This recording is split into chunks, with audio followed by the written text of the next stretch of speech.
Welcome to Planet Comicon 2017! Are you guys happy to be here?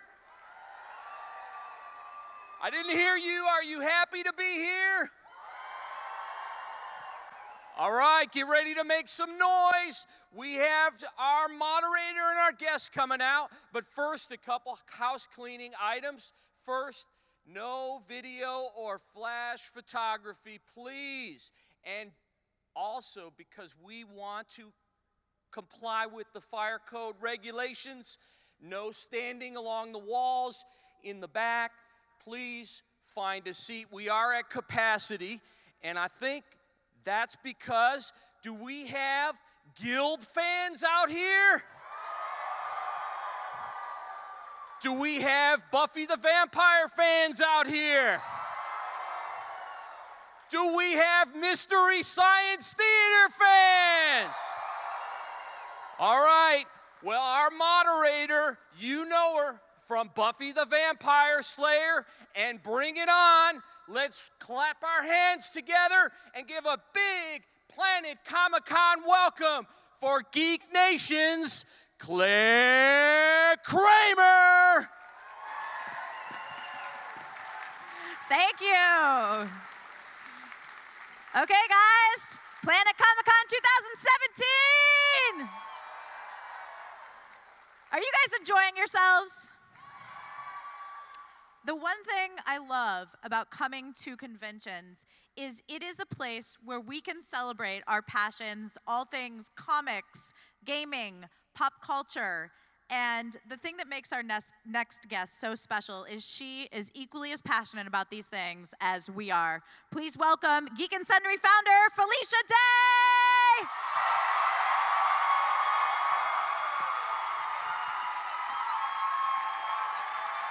Wow.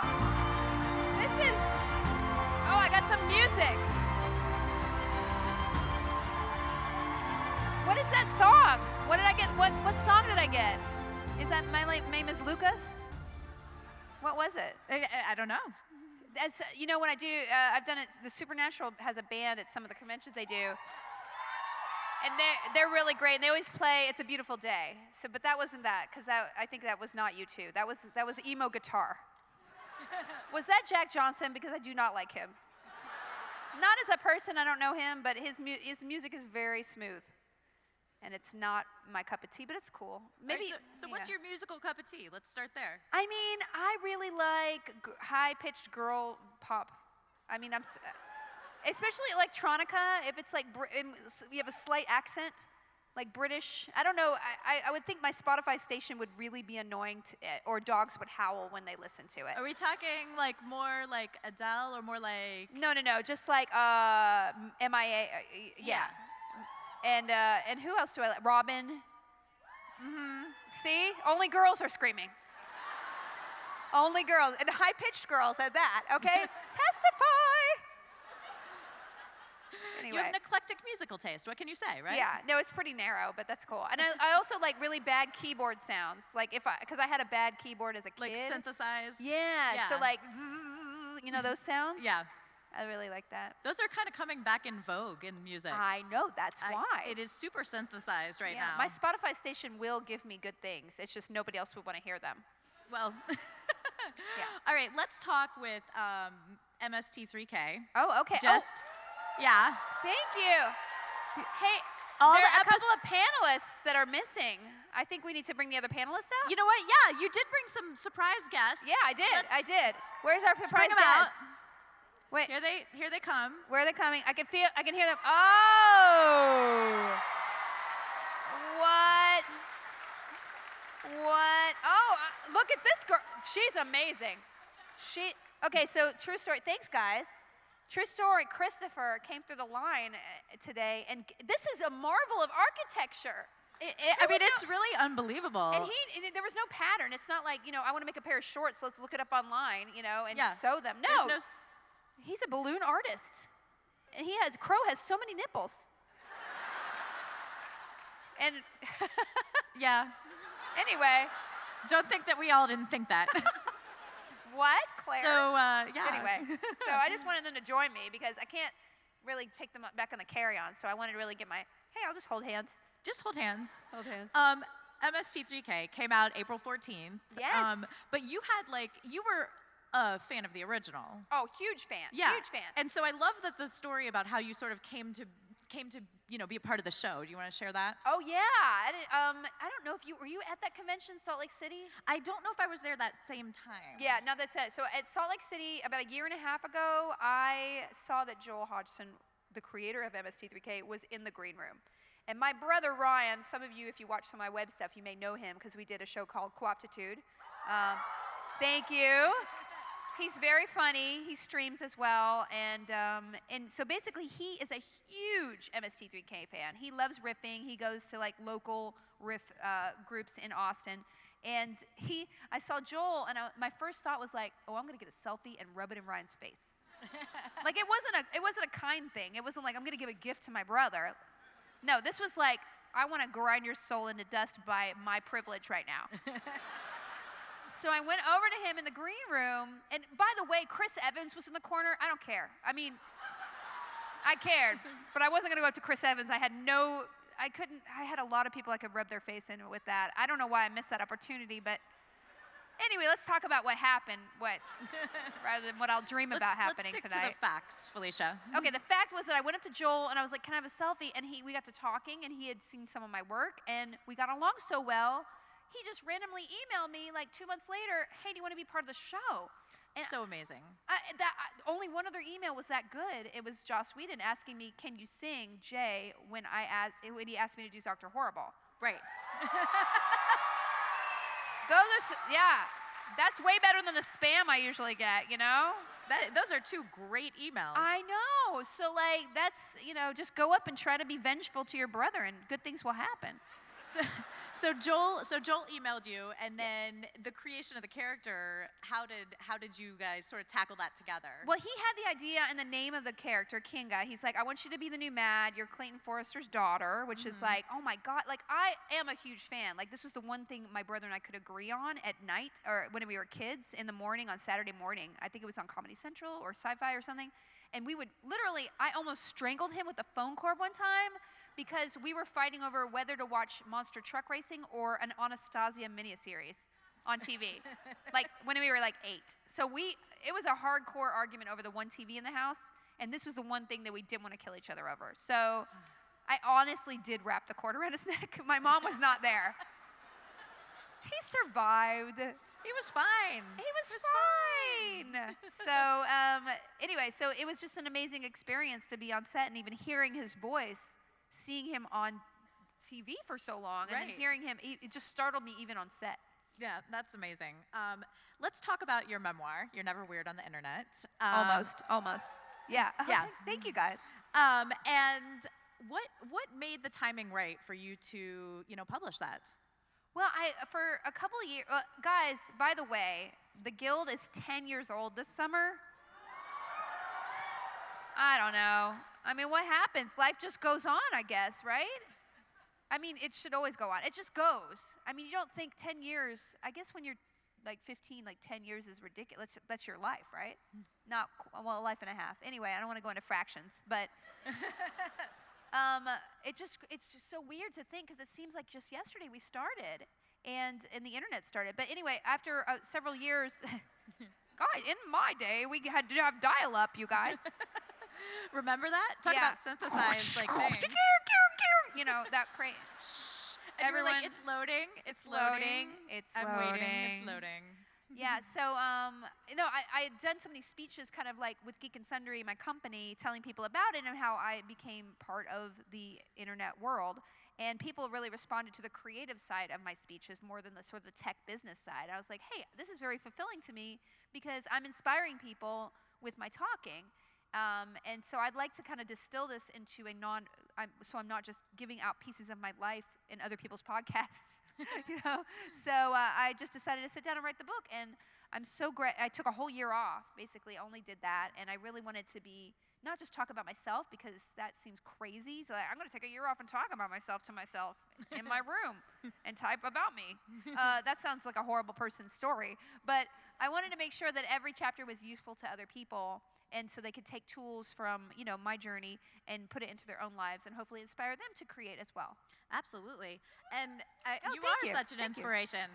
And with writing, now when you're writing characters for yourself versus, and then you're, going in and creating those characters, your physical body, versus creating a character someone else has written for you, is your approach any different? I mean, yeah, I think it's like homework. I mean, when you're writing something for yourself, you're just like, what do I want to be? Well, I Right. want to be able to stab somebody with a dagger. Okay, well, I'll do something for Dragon Age, and I want to do something about sort of my story about being a gamer. Okay, well, I'll create Codex. And I think that it's always something very personal or something you really, really want to have fun with.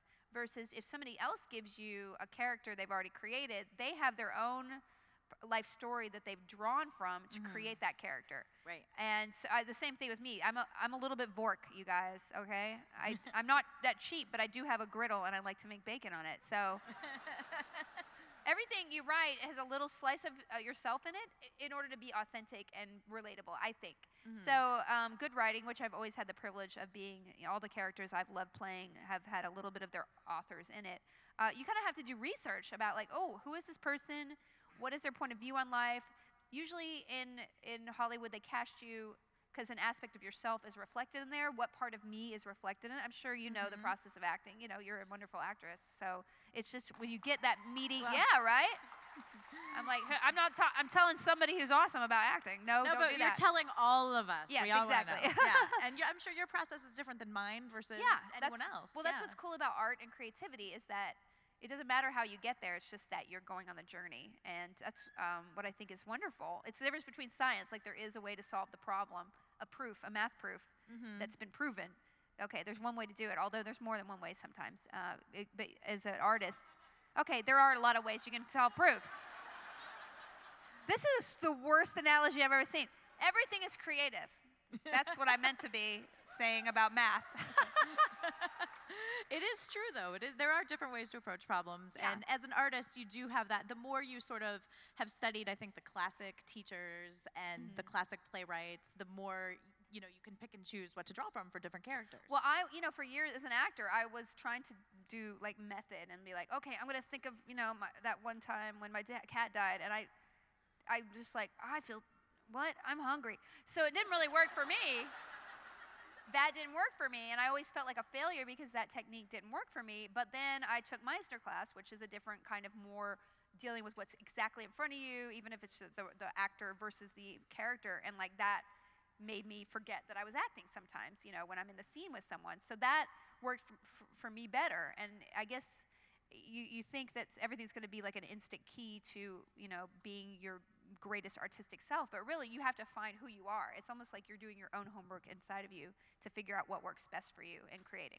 Absolutely, and I think it takes a lot of that, a lot of experience and different moments to find that true inspiration as an artist. Yeah, absolutely. Which is what we all strive for. Yeah, and bravery to try things and fail at them, because sometimes you just don't know if something's going to work, and you just have to do it to see if it works or not. Not just be like, oh, I think it's not going to work, I'm not going to try it. You don't know. Absolutely, you don't know. Let's talk about Supernatural for a Oh, second. yeah, that's a good show.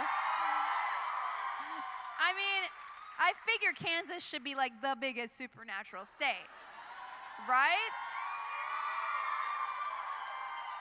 I think they like the show. I think there's some not apathy here, yeah. Unfortunately, being a woman on the show, you're no longer on the show. Well, yesterday was my 5th anniversary of Charlie appearing on the show, which was I cool. know, yeah. So let's talk about Charlie. What did you love about playing her? I mean, everything about Charlie is amazing. And you know what?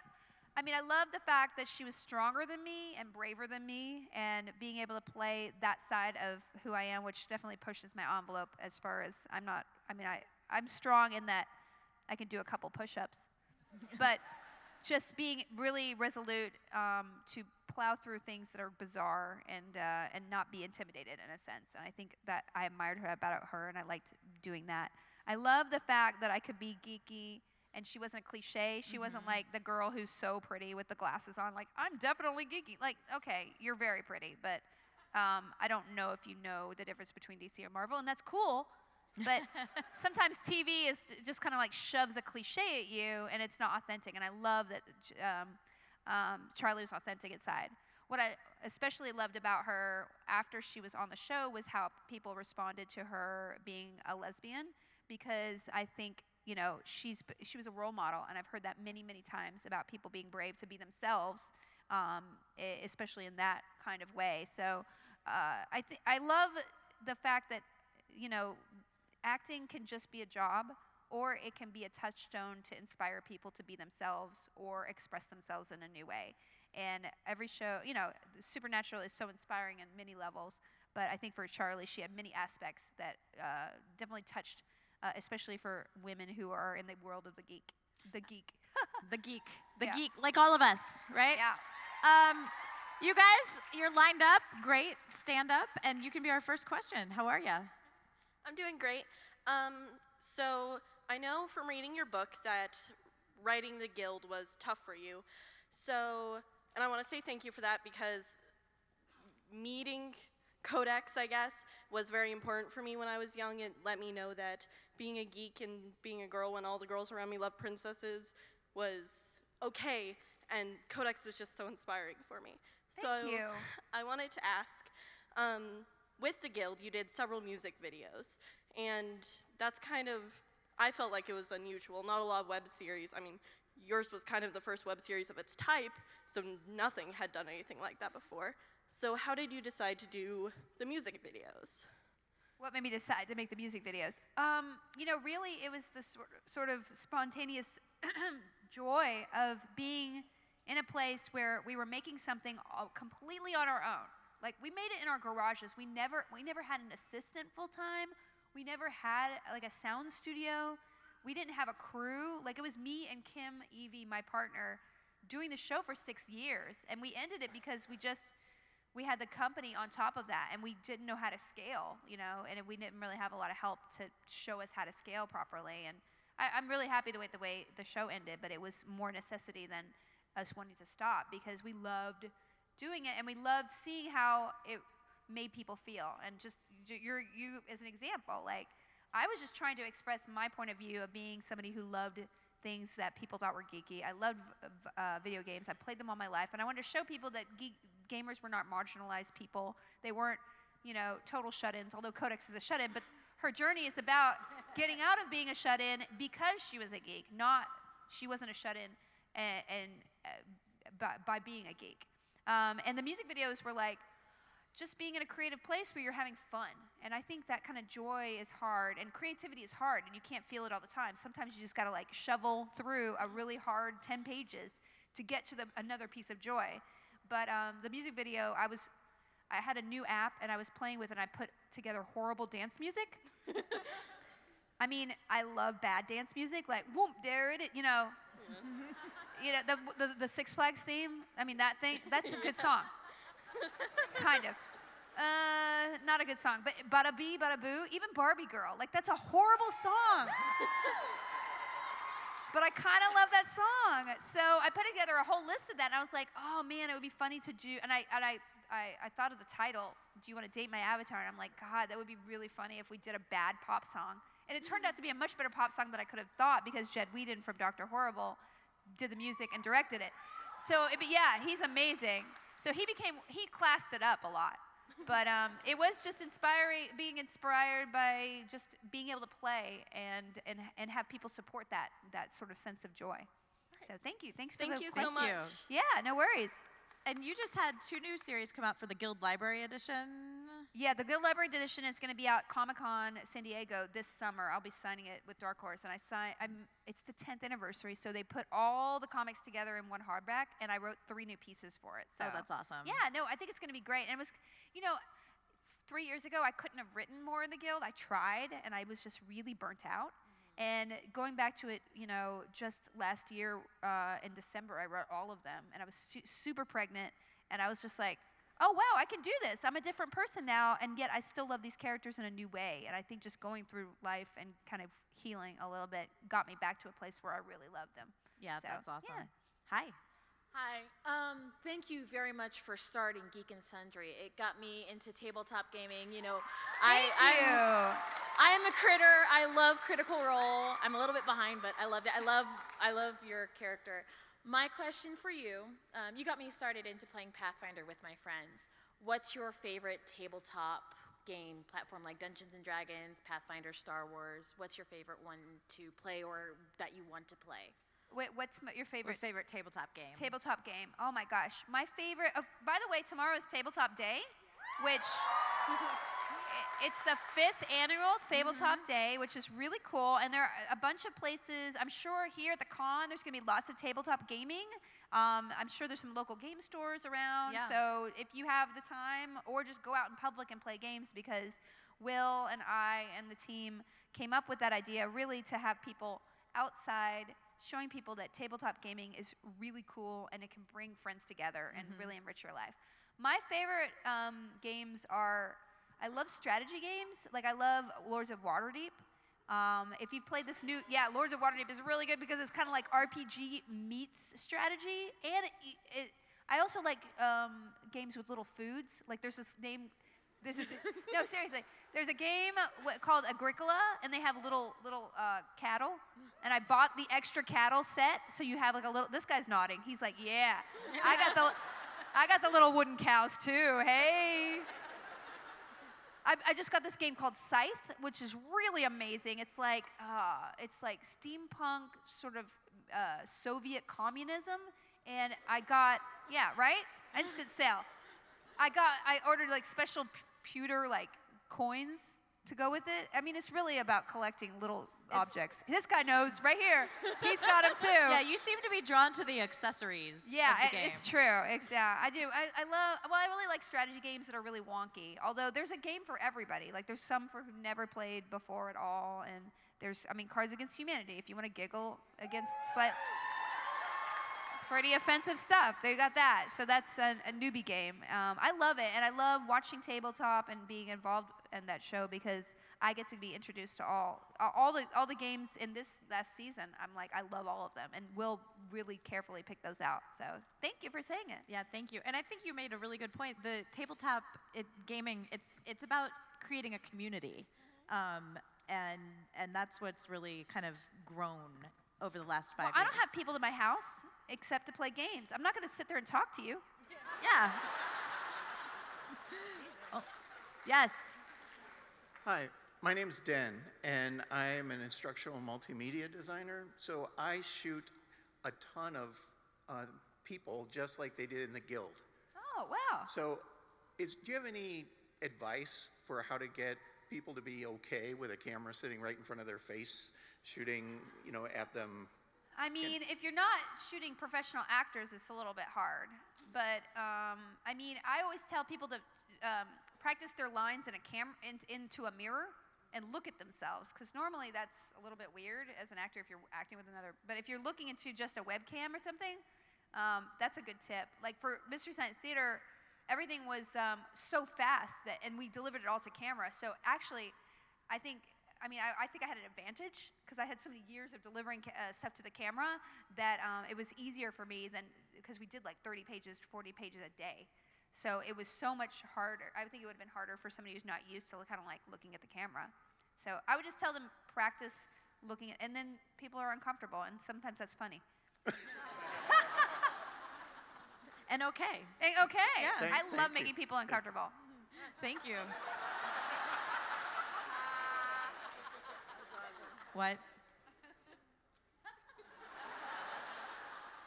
Hi. Hi. Obviously, there are all sorts of different flavors of geeks, and you've mentioned being a gaming geek. But I'm wondering what other kind of geek you are. What do you geek out about, and what are your passion projects? Wow, thank you for asking me about that. I love history. I listen to a lot of history podcasts. Nerd. Yeah, right? Two people. People clapping for history. Yeah. Wars, mass death. I almost said genocide, and then I was like, don't say that word. And then you said it. I'm sorry, that's not funny at all. But Black Death is funny. syphilis is funny. Bubonic plague. A bubonic plague, Black Death, Well, there's some debate. Anyway. Other things I'm a geek about. I love design. I really love interior, like making rooms look pretty. Even if I'm not. It's not my house is not immaculate, but I do like putting the perfect poster on the wall. I'm really into boobs because I had a baby, and I'm like, I tried to get my boobs work was like a lot of work. So now I'm like on every boob site, like, hey, here's a tip about getting this thing out of your right boob. Like I'm really. I don't want to be weird, but it took a lot of work. It was so much work, and anybody who knows a woman who breastfeeds, you guys give her a high five. Because any mother at all who feeds their baby, whether through, if you keep a baby alive, it's a miracle. That's all I gotta say. Feed them however you need to. Oh God, they really, and she's gonna start crawling. You have kids, you know this. Man, they're gonna they'll just like, I want to flop over the bed and fall 5 feet. No, that's not a good decision. It's definitely not a good decision. No, anyway. All right, nice to meet you. All right, thank you. Thank you. I hope that answered your question. Hi. Hi. I have respected you and looked up to you for so long, and it was wonderful because I first saw you in the Guild, and then it was like, oh man, like you're strong, opinionated, like woman who's nerdy. And then all of a sudden you're in Supernatural with Jared and Jensen, like husband 1 and 2. And it was just so cool to see somebody who I personally could familiarize with go and do that far. So my question is Supernatural related. Have you ever had a real supernatural experience? Have I had a what? A real supernatural experience. Oh. One time when I was like 5, I looked at a plant and there was no flower on it. And then I came back a half hour later and a flower came on it. And as a kid, no, I'm not kidding, I thought a ghost had come. I was convinced that this house was haunted. It was next door to a friend of mine. And I was so creeped out that I was sure there was not a flower on this plant before. And, I didn't really understand biology or botany, like plant biology. It should be botany. I know that.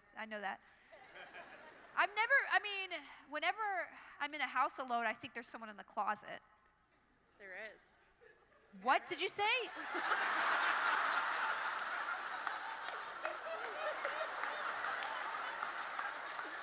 Who said that? You just ruined my life. It takes me I have to take 30 minutes to go to sleep thinking there's not someone in the closet. Tonight in the hotel, I'm gonna think there's someone in the closet. Boy, oh boy. Kansas is tough. Thank you. Thank you. You're welcome. Hi. Hi, my name's Doug. I love Geek Sundry, and it's Thank you. inspired me to create my own website. Any type of advice you'd have for someone just getting out there, starting a gaming, geeking website? I would say do it for the love of it. Don't measure your success as far as how many people like it on your personal, success. Because I think a lot of the time we look to external validation to tell us if we're good or not. And I think that is a key, especially when you're starting out. Listen, it's really hard, and it has to have some magical things if to be super popular super instantly, And I would say that be specific about and start small and be targeted. And I think especially in this day and age, if I were going to start a web series right now, I would for example, my friend Chris, who directed the last season of The Guild, he has a hugely popular web series called Pittsburgh Dad. So this thing is, everybody in town knows Pittsburgh Dad. He is famous. This actor who's in Pittsburgh Dad, it's a locally famous web series. So if I were somebody, I would start a local Kansas City web series that only talks to people who are in Kansas City. And I think you could go out and hand flyers. He is legitimately famous. They crowdfunded a movie just in Pittsburgh for a Pittsburgh dad movie. And this just started with some vlogs with his friend playing a character who lives in Pittsburgh. So, you know, it's hard to compete with like really professional, like big slick geek productions. So I would just be as personal to yourself as possible and keep going, because nothing's ever instantly successful. Even the Guild, it took months and months and even years for it to reach a situation where we could even, you know, get people's attention. So make sure you're doing it for the love of it, not the result. Keep doing it constantly and regularly, and speak to an audience that's really specific and maybe underserved. Thank you. That's great advice. Yeah. And you know, really have that personal perspective. You know, I mean, like I've done it all. Philadelphia dad. Yeah. That's It's super crazy. honed in. I know. I couldn't believe. I was like, oh, he's still doing Pittsburgh Dad. He's like, he does a video a week, and everybody in Pittsburgh knows this guy. He is a celebrity. People will do selfies if he goes out in Pittsburgh only. So I don't know. I think that's really great. It is cool. Hi. Hi, kind of freaking out right now. My question is a little bit on the angsty side. So, spoiler alert. In Supernatural, you've mentioned that Charlie's been an influence to a lot of people, and I was wondering, what was it like for you when you found out she was going to be killed off? What was it What like? was it like when you found out Charlie was going to be killed off? Oh, you know, it's just what it is. You know, the producer, Bob, called me and he was like, "Okay, you're dying." I was like, "Is that temporary or is no? It's permanent." It's supernatural. You never know, man. You never know. In the world that I am, it's like, am I really dead, or am I dead, or am I kind of dead, or Am I dead for the season? dead for the or- season? Yeah, exactly. No, I'm dead. And then I didn't really think I was really dead until I saw the beginning of the next episode where they were burning my body. Spoiler alert. I was like, oh, I guess I'm really dead because they burned my hair. And if you burn your hair, you can't resurrect somebody. I just made that up. Anyway. But, you know, I was really bummed. I mean, obviously I'm bummed, but, like, they need to do what they need to do with the show, right? And it's a drama. And I think, you know, I've been killed many a time. I'm like the Sean Bean of ladies. We need some drama. Let's kill Felicia. Yeah, super. Oh.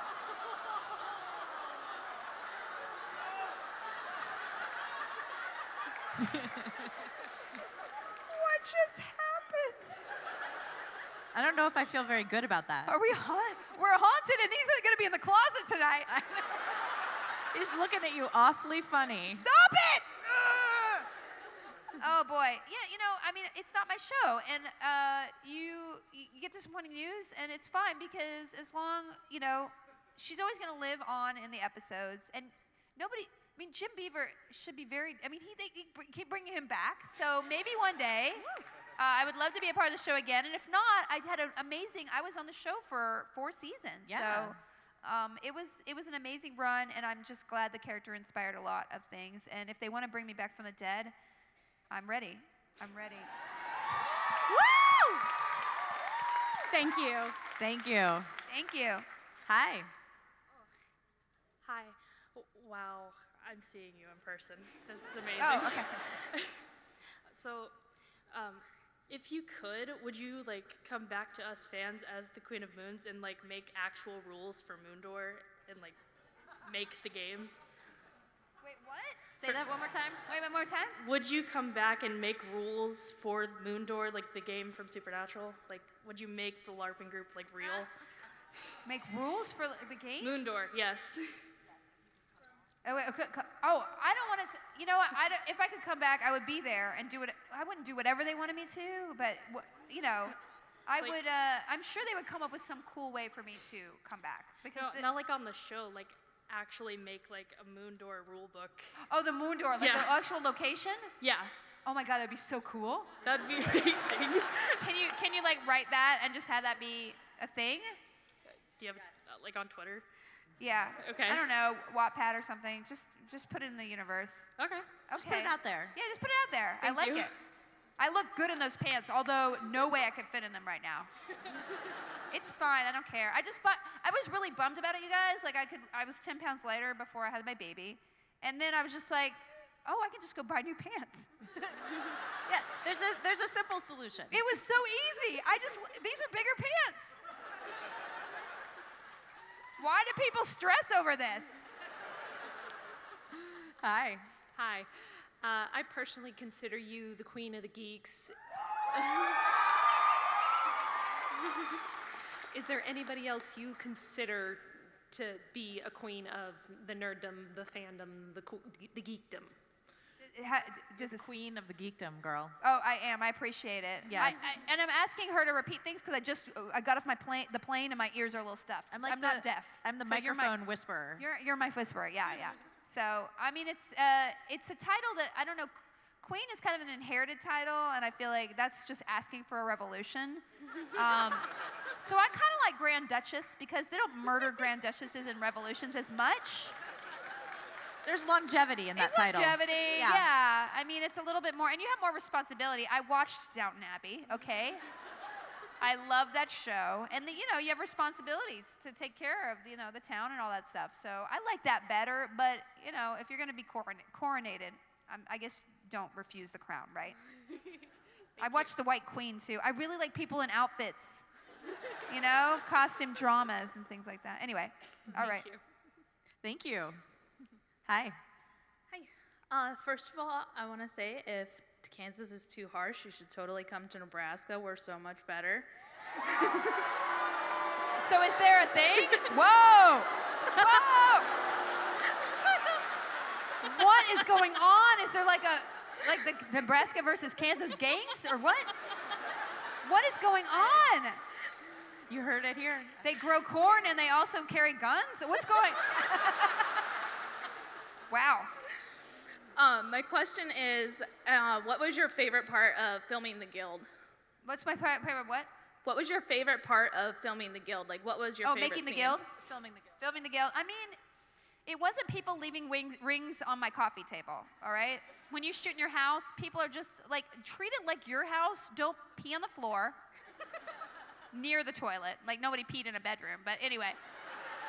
But, just hit the toilet, men. This guy's nodding, same guy.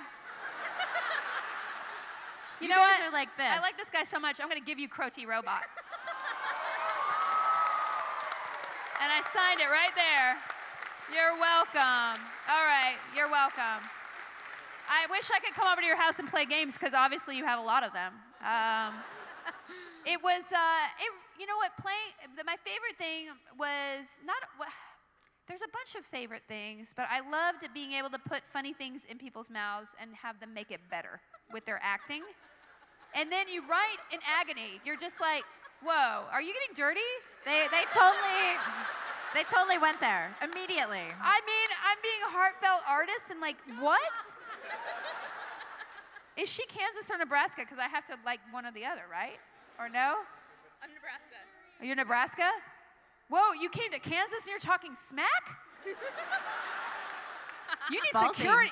Security, escort her out. Like, make sure to protect her. Anyway, I don't forget what you asked. I love writing, because writing is really hard for me, and it was really agonizing. But then when you put it in an actor's mouth and they make you sound smart, you're like, this is the best thing I've ever had happen to me. So, yeah, that's my favorite. Thank you. Thank you.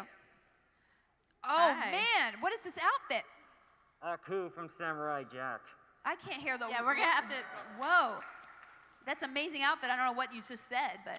Aku from Samurai Jack. Oh, okay. Yeah, Very nice. Cool. You look Very great. cool. Thank you. So, like you, I've always been a huge fan of Mystery Science Theater 3000. You big fan? Yes, very big. So you've taken on a big responsibility of carrying on the Mad's work. Uh-huh. From both being the... Just holding a hand. I have to ask, of all the movies you've thrown at Jonah so far, which one do you consider the worst? The worst of the ones that we did for this season? Yes. Man, oh boy. I mean, Avalanche was so bad. I mean, God, they're really bad. Like, honestly, almost, the which one? Lost Kingdom 2. Oh, I wrote on that one.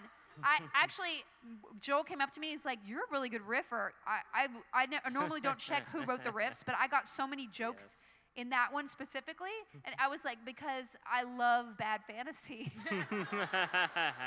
I mean, there was some. What is the one with the one set in Mexico? What was the name of that one? That's The Beast of Hollow Mountain. The Beast of Hollow Mountain, I think, was the worst movie because it's literally an hour where you don't even see the beast. Yes. No, like I was so angry. I literally turned to my boyfriend. I was like, "Where's the beast? Yes. Why? Why have we seen an hour of a movie and there's no beast?" And then the last 20 minutes is insane. Like it's worth every second you were bored up until then.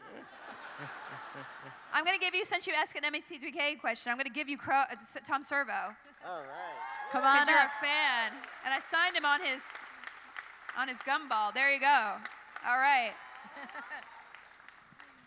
All right. Hi. How are you? Good. I just want to say my particular geekdom is sci-fi and fantasy. So I have watched both Buffy and Supernatural, and it's a thrill to see both of you. But I do fan fiction. What inspires you to write? Because I can use your character and write, but I can't create my own. Well, what inspires me to write? Well, I'll just get a character or a situation that interests me, and I will see, like, well, what can I do with this? Like, I wrote a whole, and sometimes a lot of my writing, nobody ever sees it, right? Like, you write something and you just don't get it made, or it's too weird, or it's just a little sketch you do, and then you just put it away. A lot of my writing was, especially when I did, like, sketch writing, it was about me being embarrassed. So, like, there's always these scenes where I didn't want to use the bathroom at the McDonald's because I didn't have enough money to pay to buy something, and I didn't want to just use the bathroom and leave without paying. And then there was another one where I was like, I ran into a hairdresser I had kind of like stopped using, and I didn't. That's so awkward. It's so, right? Yeah. So it's more like feeling awkward, like those, like I think that's a running thing with the things that I did. I think there was a whole thing about, I just wrote something that for fun about a girl trying to retrieve her eggs because I had to do some of, like some of that kind of stuff, like lady reproductive stuff. I had to go a bunch of tests. So I thought it was really awkward because everybody's inside you all the time, medically, and it's like, wow. I mean, all right, you don't care. It's like when you have a kid, you're just like, you just show your boob, like you have no like shame anymore, and it's just. But whereas before you're just like, what? Yeah. So it's funny how you get comfortable with your own body if people force you to expose it all the time. That is not good advice or anything. Please don't misinterpret that. That was weird. Thank you. Thank you. But there is something, really truthful about that, not just with your body, but when you're not afraid of like admitting, different aspects of your life or your past or mistakes you've made, it's really empowering. I think the best writing is something personal and a little bit scary and something you hadn't told somebody else. I really think that that's where the best things of what anybody writes is, especially, so if you secretly think something, and you don't want to write, you don't want to say it out to somebody, just fictionalize it in a scene. You're like, wow, I really got you. Sometimes when I want to yell at somebody, I just write it like a monologue of somebody really. I was like, okay, that's what I should have said. Well, I wrote it down, and that's enough. Hi. I'm a huge fan. You're such a huge inspiration to so many different people for so many different things. I'm actually here with your spirit animal. She doesn't know I'm up here right now. My question for you is, you've done so many different things on so many platforms. What's your personal favorite thing that you've done to date so far? For my personal favorite thing I've done, in general. Yeah. I mean, that's hard because, that's really hard. I've had a lot of opportunities over the years to do things that I probably were more steady and more mainstream. And I just can't get myself to ever sign a contract to do them, like just a standard, like, hey, there's some DNA on the floor there. Like, I don't know why. Like, I really should have just taken the jobs and had a job for like 10 years, but I didn't, and something kept me back. And I think it's important to me to have everything that I do feel important to me. And it doesn't necessarily you need to be an Oscar-winning thing. It doesn't need to like say a social statement in a sense, but it needs to be part of something that's organic to me and something that I know that fans will like. Like especially the shows that I'm in, they mean more to people than your average TV show that you just watch on it. there's no like Survivors convention. I'm sure there is, maybe. So if people are like going to Survivors convention, no judgment, but like, or like an NCIS convention, you know. So I don't know. There's something about just being part of fandom and fan culture and genre, because that's what I watch. That's what I want to be a part of, and that's what the family that I want to be a part of. So it's hard for me to say what my favorite is. I guess probably Dr. Horrible is my favorite thing overall, because, you know, while everything else touches my heart in a lot of ways, there's something about the rebellious spirit of how that was made and everything that I really will always cherish as part of my life. But yeah, thank you. Awesome, thank you. Thank you. What is your advice to young women or women in general that want to be in the business and get into the business? I mean, my best advice is to become something. I mean, if you want to be an actor, that's fine, but always be making your own thing, because acting is very much serving yourself on a platter to other people to evaluate, and then you kind of you kind of lose your sense of integrity. And I would say that always, you know, we need more women behind the camera making stories from all different angles. Yeah, we need more women directors, especially. And like, you could be a director, you could shoot on your iPhone and edit in iMovie and have a movie, you guys. And it's hard at first, but it's really not that hard. And it's creative and fun to put shots together. And I think if we just encourage women to play around a little bit more with that visual style, we'd have a lot more interesting stories, because directors, especially in features, have a lot more power to get things made.